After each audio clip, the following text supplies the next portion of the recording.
Good afternoon. Now I would like to present a topic about semantics. What is semantics? Semantics is the study of the meaning of words, phrases, and sentences. Semantics focuses on what the words conventionally mean rather than on what an individual speakers mean.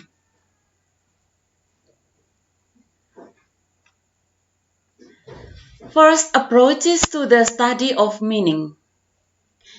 There are 4 approaches of the study of meaning. 1. Traditional approach. 2. Behavioral approach. 3. Structural approach. 4. Generative approach. Traditional approach. The traditional approach is divided into 2 groups.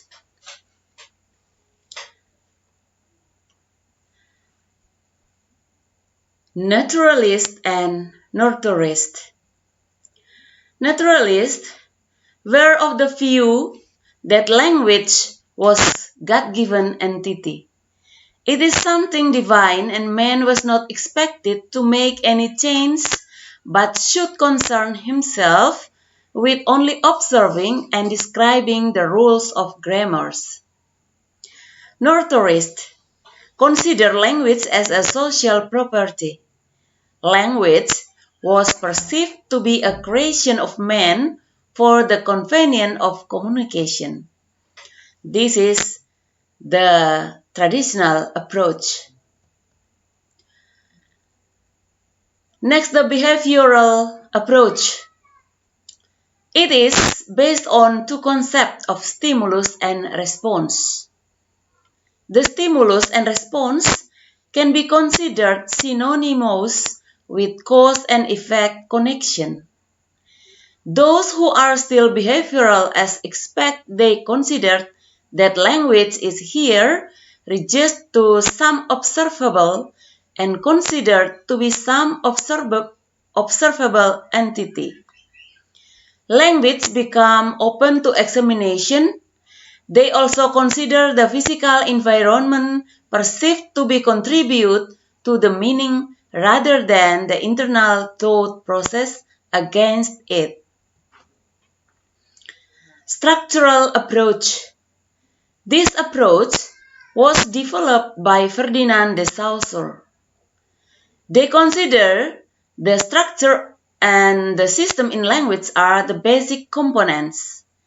Emphasis during this approach is on the processes of segmenting and classifying the future of utterances.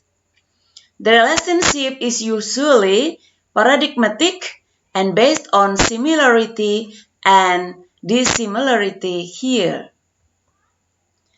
The generative approach. The generative approach to semantic considered the processes to be the essence of language. Language is here generated in the mind. Conclusion of approaches to the study of meaning. We can say that traditionalist, behavioralist, structuralist, and generativist study semantics in their own way. By adopting these approaches, we can also go into detail about semantics. All of these approaches were adopted by different philosophers during different periods of time, and then they all gave historical perspective to the study of semantics. Procedure applied in the study of meaning. Part 1. The study of meaning can be undertaken in various ways. Linguistic semantics is an attempt to explicate the knowledge of any speaker of a language which allow that speaker to communicate fact, feelings, intention, and products of the imagination to other speakers and to understand what they communicate to him or her. Language differs from the communication systems of other animals is being stimulus-free and creative. Procedure applied in the study of meaning, part 2. The elements of language are similar to natural sign and, more especially, to conventional signals.